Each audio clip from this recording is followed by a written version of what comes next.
My first claim is that suffering makes God's existence unlikely. The Christians there did not give a satisfactory response, not even to me.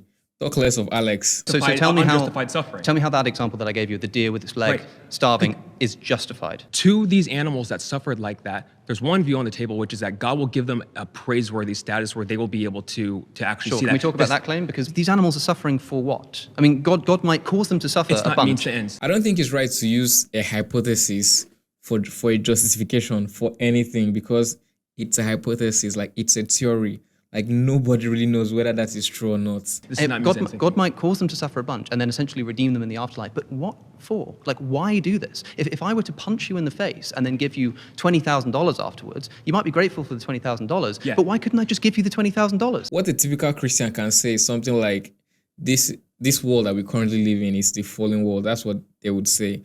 They would say something like, the world God created in the beginning before man sinned was perfect. And it's now because of the sin, that's why there's suffering everywhere. But still, that's not a justification for the suffering, because you're talking about God here. Like, I think this is consistent across all religion, I think. Not like I'm sure, don't quote me on this. But what I think is that God is consistently described as a being that is all-powerful and all-knowing and omnipotent and all those very good stuff. So now the problem arises from the fact that if God is all-powerful, if he did something, he created the earth was perfect, and then human beings messed it up, why couldn't he just reset it? Why does he have to allow the suffering to go on, considering that it's not pleasant and he says he loves us in the process? Like, it really doesn't tally. Are you a father? No. I'm a father. I want my son to become just like I am, better than I am, I should say. I want him to become the best that he can be. Is it possible for him to reach his potential without suffering in his life? Perhaps not, but there's Okay, so suffering is necessary. There are a few things I want to say Okay. here. Firstly, that kind of moral development doesn't apply to non-human animals, as I've already said. Because it really doesn't make sense for an all-loving God to create something like the praying mantis. Like, do you know, like, when the praying mantis mate, the female eats the male's head? Like, why?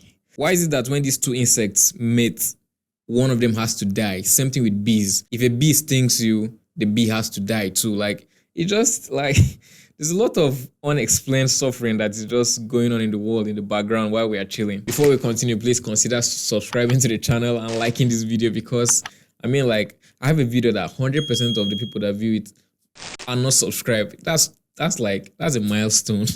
But I really don't want to, like, keep that achievement. I don't want it again. So please consider subscribing if you like the way I talk about things. And if you're enjoying this current video, please leave a like.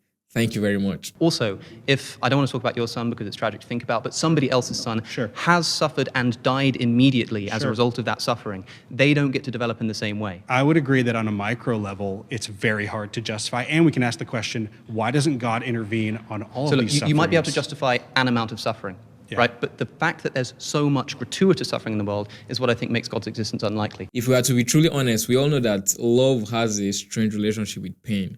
So what that means is that sometimes an expression of love is to let people go through pain. A typical example is, let's just say you have a friend and your friend starts doing drugs. If you don't step up and hurt your friend's feeling and ensure that he stops doing that, he's going to end up hurting himself. But that's really not the problem. The problem is, why are the rules set up that way? Like, why do we have to go through so much pain to get things done? Like, why? Let's just say you want to give me something and you love me. I would expect that you just give it to me. Like, there's really no need to tell me to do like 4 jumping jacks and a cartwheel and like break dance and all these things to get it. Like, I wouldn't typically like associate that to an expression of love. Like, I would expect that if someone loves me, he would just give it to me. Like, why are you making me do all these other things? In my opinion, none of the Christians there on that panel really answered the question properly. And I think there's an answer to that question. And I personally don't like it because it's a scary answer. But it is what it is. And that answer is the answer that God gave Job when Job was going through his own version of existential crisis in the Bible. When, like, Alex says things like the existence of suffering in the world makes it unlikely that a loving God exists. The problem with that is, what are you comparing it to? Like, so for you to make that kind of statement, you have to have another world that you'll be like, okay, this world that a good God created is all full of ice cream and like cherry and flying monkeys and whatnot. then if you compare that to this world where it's full of suffering, you can see the difference. That is the only point that you can actually be sure that the existence of suffering in the world makes God unlikely, like makes a good God unlikely. That's the only time you'll be sure of that, when you have another test sample that you can compare your results. Imagine two neurosurgeons are like having a talk about the human brain and what to do and what not to do. Then me that designs for a living comes to like tell them that what they did is not right, or I would not expect them to do things like this. But then I really don't know what they're talking about.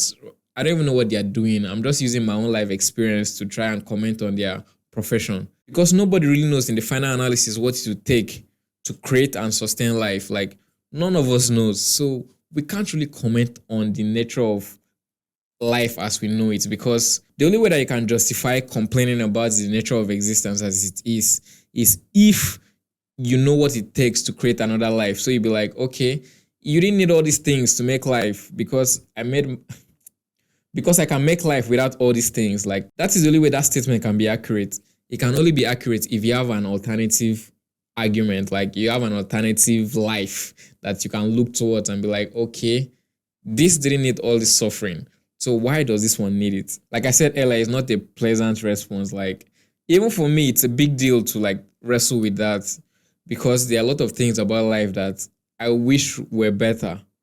But since I can't create life, I really don't know what it takes to create life. It's possible that those things that I think are issues are actually relevant to sustain life, but I wouldn't know because I really can't create life. So yeah, those are my thoughts about why there's so much suffering in the world. Let me know what you think in the comment section. Like and subscribe if you haven't already, and see you guys in the next video. Peace.